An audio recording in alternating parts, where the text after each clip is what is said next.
know, spring has sprung, and we often think about renewal, rebirth, and rejuvenation. Also, we see signs in nature renewing itself with blossoming flowers.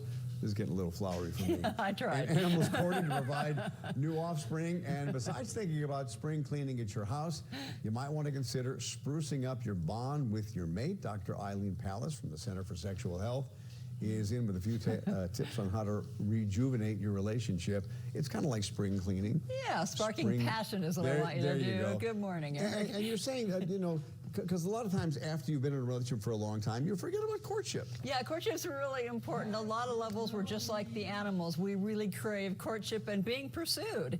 And we know that, you know, men want to feel strong, confident, virile. Women want to feel attractive, beautiful. So we have to think a bit like, how did you first meet? What got you attracted to each other in the first place? And remember to court, play, be spontaneous, be creative, have a date fun, night, flirt. Stuff like that, yeah. Yeah, it's very important keeping relationships Your next going. thing is say have sex. How often do I say this? Well, almost every time. Have more sex is actually really important. Remember, I'm always talking about when you have sex, it does a number of things, including increasing pair bonding, Wait, attachment. I want to see the dancing couple again. Connectedness, well, that'll work.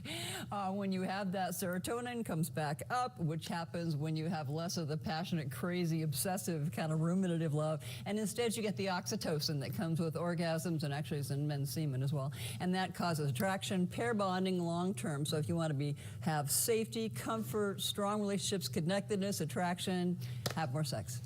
Okay. And practice gratitude. That comes actually from the flourishing research, and the idea there is that your self-statements are your self-evaluation of your life and your relationship. So you say things cognitively like, I'm satisfied with my life, and you also say things that are more emotional like, I'm happy and I'm pleased in my relationship. By doing those sorts of things and showing them to other people, appreciation, respect, attraction, by showing gratitude to your partner, there's really good research that it predicts the longevity and the satisfaction in your relationship. Does that also help with depression, things like that? Because actually, yes. You're happy to be alive, you know? Yeah, it does. And when it does. They use that for depression research as well. In fact, the person who did the flourishing research, interestingly, was the one who developed learned helplessness for depression. So yes, you're absolutely right. And oftentimes in a relationship, if one person of the couple, the relationship is depressed, it can wear on the other. It can. That's a different topic. That's separation. But sorry, I didn't mean to. Do it on your own. Take evaluation of your life and be positive. Make positive statements. Yeah, and speaking of positive, the next thing you have is positive interactions.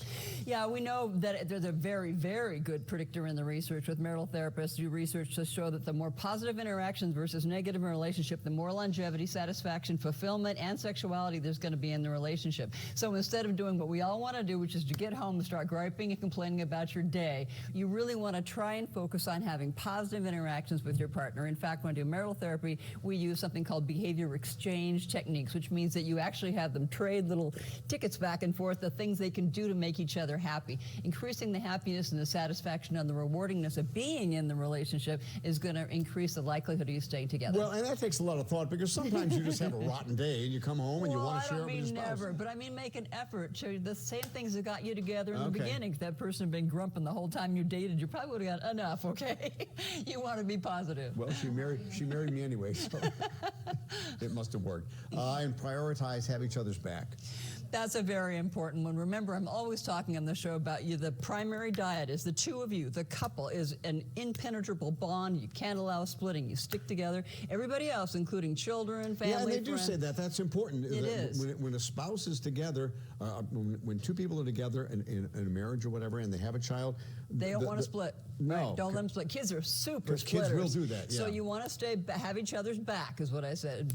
Be sure your priority is always going to be each other. Everybody else, family, friends, children, all are outside circles. So you don't let people penetrate that bond, and you have each other's back. And you have to remember that having a relationship is very, very much like I'm more flowery again. I'm sorry. I know. Having a relationship is like having a garden. You plant the seeds, great, but if you don't give it water, sunshine, fertilizer, tending, weeding, it's going to die, or it's going to be drought, and it's going to be either divorce or marital problems. And it's not just in the springtime. Do it all year round. Do it all year long. But I love to talk about the spring when we're all rejuvenating and gaining passion and renewal in our lives. All right. Remember, if you have any questions for Dr. Pallas, you can reach out to her on her website, drEileenPallas.com.